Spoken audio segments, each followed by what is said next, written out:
স্ক্রিনের এক অংশে আপনারা এটা দেখতে পাচ্ছেন। আমার কবি এমন জীবন তুমি করিও গঠন, মরণে হাসিবে তুমি কাঁদিবে ভুবন। তো এটার পলিটিক্যাল যদি আমরা একটা মানে রূপ নিতে চাই, এমন রাজনৈতিক জীবন তুমি করিও গঠন, ক্ষমতায় না থাকিলেও পাহিবে সম্মান, ভালোবাসা, আদর, ইজ্জত। মিলে নাই পঙ্ক্তিটা, বাট এরকমই। সম্প্রতি বাংলাদেশ আওয়ামী লীগ তারা বিভিন্নভাবে তাদের রাজনৈতিক যে শক্তি, দেশের বাহিরে পলাতক যে নেতারা আছেন, তারা দেশে অবস্থানরত কর্মীদের মাধ্যমে তারা তাদের রাজনৈতিক শক্তির জানান দেওয়ার চেষ্টা করতেছেন। তো এজ এ রেজাল্ট বাংলাদেশের বিভিন্ন জায়গায় আপনার ছাত্রলীগ যারা করে অথবা যুবলীগ যারা করে অথবা অনেকে টাকার বিনিময়ে তারা কিন্তু এই কাজগুলোতে যাচ্ছে। কেউ ভালোবেসে যাচ্ছে, কেউ অর্থনৈতিকভাবে যে সামান্য কিছু পয়সা পাইলাম এই কারণে যাচ্ছে। এখন যেহেতু আওয়ামী লীগের রাজনৈতিক কার্যক্রম রাষ্ট্রীয়ভাবে সরকারিভাবে আইনের মাধ্যমে নিষিদ্ধ করা হয়েছে, তো সেক্ষেত্রে আওয়ামী লীগের কোন রকম রাজনৈতিক কার্যক্রম করা নিষেধ। এখন এই যে নিষেধ যদি কেউ করে, তার বিরুদ্ধে আইন শৃঙ্খলা বাহিনী ব্যবস্থা নেবে। এর বাহিরে কি কাউকে দায়িত্ব দেওয়া হয়েছে? না, দায়িত্ব দেওয়া রাষ্ট্রীয়ভাবে হয় নাই, সরকারিভাবে হয় নাই। তবে রাজনৈতিকভাবে ছাত্রদল অথবা যুবদলের অনেক নেতাকর্মী তারা মনে করছেন যে না, এটা আমাদেরও দায়িত্ব। যেমনটা ঠিক আওয়ামী লীগের সময় বিএনপির যদি কোনো সমাবেশ থাকতো, মিছিল থাকতো, ছাত্রলীগ, যুবলীগ, আওয়ামী লীগ তারা অনেকভাবে তাদেরকে বাধা দিত, প্রটেস্ট করত, হুমকি দিত, ধামকি দিত, পারলে তাদেরকে নির্যাতন করত যার যার অবস্থান বুঝা। তখন আমরা ছিছি করতাম, আমরা দেশের বাহির থেকে প্রতিবাদ করছি যে আওয়ামী লীগ তোমাদের ধ্বংস অনিবার্য, এই যে তোমরা অন্যায় করতেছো, জামাতরা তো একদম কোণঠাসাই করে ফেলছিল, তাই না? আমরা এগুলো নিয়ে কথা বলতাম। এখন দেখেন সময়টা পরিবর্তন হয়েছে, আওয়ামী লীগ তাদের শাস্তি পাইছে। শেখ হাসিনা পলাতক, তার প্রথম টিম পুরোটাই পলাতক। এখন এই দেশে যারা আছে তারা অনেকেই আওয়ামী লীগ করতো বাট চুপচাপ আছে, অথবা মামলা টামলার মধ্যে ওইভাবে কানেক্টেড না। ওই ক্ষমতায় একটা দল যখন থাকে তখন টেকনিক্যালি অনেকে ইচ্ছা করে দলটা করেন, অনেকে ইচ্ছার বিরুদ্ধে করেন, অনেকে সুবিধা নেওয়ার জন্য করেন, আবার অনেকে অনেকটা পারসেপশন থেকে করেন।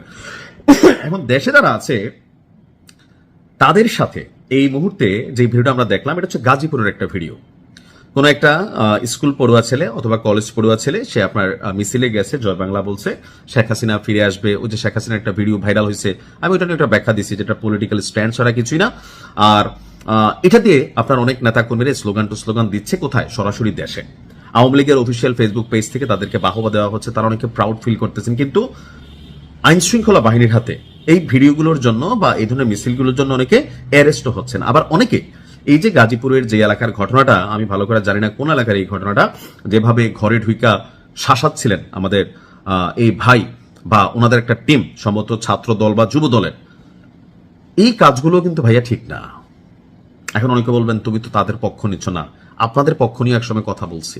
9 বছর দেশে ঢুকতে পারি নাই কেন?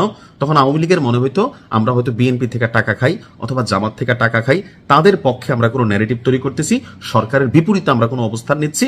এই কারণে 9 বছর আমি অনেক ডিস্টার্ব ফিল করছি, দেশে আসি নাই, আপনারা সকলেই জানেন।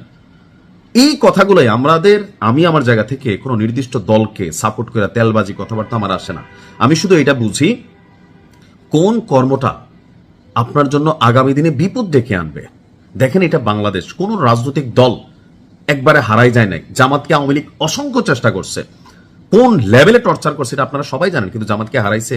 আজকে জামাতই তো ক্ষমতায় বিএনপির সাথে, আওয়ামী লীগ কোথায়? দৌড়ের উপরে।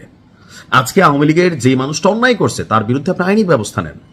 আজকে আওয়ামী লীগের কোনো নেতাকর্মী তারা যদি অন্যায় করে থাকে, আইনের মানে শৃঙ্খলা ভঙ্গ করে থাকে, আইন বিরোধী কোনো কাজ করে থাকে, আইন শৃঙ্খলা বাহিনী আছে, তারা তাদেরকে গ্রেপ্তার করবে। আপনি কথার কথা, আপনার কাছে পুলিশ কোনো সহযোগিতা চাইছে, তথ্য চাইছে, আপনি দিতে পারেন, কিন্তু আপনি নিজের হাতে গিয়া কারো বাড়িতে ঢুইকা কারো মাকে, কারোর বাবাকে তাদের সামনে রেখা আপনি এইভাবে শাসাবেন, এটাও কিন্তু ক্ষমতার অপব্যবহার। এই দায়িত্ব আপনাকে নিশ্চয়ই বাংলাদেশ বিএনপি দেয় নাই, যে দায়িত্ব ছাত্রলীগকে কেউ দিত না। এই সাদ্দাম ঢাকা ইউনিভার্সিটি চত্বরে তারেক রহমানকে নিয়ে কত ধরনের ফাইজলামি কথাবার্তা কইতো, আরে বেটা এই সে। শেখ হাসিনা বলছিলেন আরে বেটা দেশে আয়, আসছে তো এখন তিনি। আপনারা কোথায়? আজকেও কিন্তু অনেকে এরকম মনে করতেছেন যে এই দেশে জীবনে আর আওয়ামী লীগ ফিরবে না, আর কখনো আসলে এগুলো রিপিট হবে না। ভাই ধরেন 10 বছর পরে, 15 বছর পরে ফিরল, আওয়ামী লীগের পতন হবে কেউ কল্পনা করছি আমরা? হয়েছে তো। যখন জুলুম অতিরিক্ত হয়ে যাবে, জুলুমটা কিভাবে অতিরিক্ত হয়, এই যে এই ধরনের কর্মকাণ্ডগুলা, তখন এগুলোর প্রতিবাদ করছি, এখনো করি। তখন গেছে ছাত্রদলের পক্ষে, শিবিরের পক্ষে বাহবা দিচ্ছেন। আজকে এই ভিডিও দেখা হয়তো অনেকে গালাগালিও করবেন, তখন আওয়ামী লীগ আমারে বলতো জামাত, এখন হয়তো অনেকে বলবেন তুই আবার আওয়ামী লীগ, এক একজন এক একটা ট্যাগ দিবেন। কিন্তু আমার ভিডিওর যে সারমর্ম, একটা জিনিস বারবারই প্রথম দিয়ে দেয়া বুঝাইছি, আপনার হাতে ক্ষমতা কিন্তু চিরস্থায়ী না। যেটা রাষ্ট্রের কাজ রাষ্ট্রকে করতে দিন। আজকে আপনি যখন একটা ভিডিও ফুটেজ আপনার ভাইরাল হচ্ছে, কখনো আওয়ামী লীগ যদি এদেশে ফিরে, এই যে ভাই বা যারা ছবি আসছে, আপনার এলাকায় থাকতে পারবেন? তখনও কিন্তু আমরা কথা বলবো, যদি বাচ্চা থাকি তখন আপনার কাছে মনে হবে নাইম ভাই আমার পক্ষে বলছে, আজকে মনে হবে যে না তিনি আমার শত্রু। এতদিন কোথায় ছিলি ভাই, এতদিন আমরা বলছি, ছিলেন তো, ফেসটা তো নতুন না। সো এমন কিছু করেন না যেটার মাধ্যমে আপনার প্রতি মানুষের মাইন্ড চেঞ্জ হয়। আপনি কারো এখানে মিছিলে যারা যায়, কেউ আসলে নাম প্রচারের জন্য যায়, কেউ যায় হয়তো টাকার বিনিময়ে, কেউ যায় দলকে ভালোবাসা, এক একজন এক এক পারসেপশন থেকে যায়। পুলিশ আছে, গোয়েন্দা বিভাগ আছে, তারা কার্যক্রম চালাবে। আপনার কাছে কোনো রকম কোনো কিছু ডিস্টারবেন্স মনে হলে আপনি আইন শৃঙ্খলা বাহিনীকে জানাইতে পারেন। কিন্তু কারো বাড়িতে ঢুকে আপনি যখন আজকের দিনে আপনার মনে হচ্ছে আপনি খুব বড় নেতা হয়ে যাচ্ছেন, এই কাজগুলাই ছাত্রলীগ একসময় করতো, যুবলীগ করতো। যখন বিএনপির কোনো মিটিং মিছিল থাকতো, দেখতেন যে বড় বড় রাস্তাগুলোর মধ্যে তারা চেলিকাট এটা সেটা নিয়ে বসে যেত, খালি মাঠে স্লোগান দিত, কই গেলি রে গুন্ডারা, আইসে রে তোর বাবারা, এরকম ডায়লগ দিত না? একই কাজ কিন্তু অনেকে আজকে করছেন। এগুলোও কিন্তু আবার জুলুম, আপনি যার বিরুদ্ধেই করেন এটা কিন্তু জুলুমই। যদি কেউ অন্যায়কারী হয়ে থাকে, অপরাধী হয়ে থাকে, আইন শৃঙ্খলা বাহিনীকে তথ্য দিয়ে তাকে আইনের হাতে তুলে দেন। আপনি বাড়িতে গিয়ে যে কাজটা করতেছেন, এই কাজটা বিশ্বাস করেন বিএনপির বা ছাত্র দলের ইমেজ বাড়াচ্ছে না। এবং আপনার জন্য পার্সোনালি, আমি ভিডিওটা আপনার জন্যই করছি, আপনাদের জন্যই করছি, যাদের ফুটেজগুলো ভাইরাল হচ্ছে, এই বিষয়গুলো একদিন রিভেঞ্জ আসবে, প্রতিশোধ আসবে। আওয়ামী লীগের কিন্তু এটাই বুঝাইতাম, তারা তখন শত্রু মনে করতো। কেন? ক্ষমতায় কোনো কথা বললে মনে হতো এই যে এই লোক তো সরকার বিরোধী কথা বলে, সরকার পতনের পিছনে নিশ্চয়ই কোনো পরিকল্পনা করতেছে। কিন্তু বিশ্বাস করেন এই দিনটার কথাই বারবার স্মরণ করাই দিছিলাম। তো আজকে ক্ষমতা বদলাইছে, হাত বদলাইছে, কিন্তু এই ধরনের অ্যাক্টিভিটিস গুলা আমার মনে হয় যে বদলানো উচিত।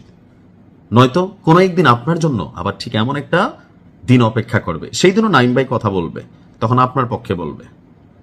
বাট আপনি আজকে যা করতেছেন, ভবিষ্যতে আপনার জন্য এটার ভালো হোক খারাপ হোক, এটা কিন্তু অপেক্ষা করতেছে। ঠিক আছে? আওয়ামী লীগ আজকে অনেক কিছু বুঝতে পারতেছে, কিন্তু সময় হারিয়ে। সো সময় হারিয়ে সবাই বোঝে, সময় থাকতে বোঝাটা জরুরি। ভালো থাকুন।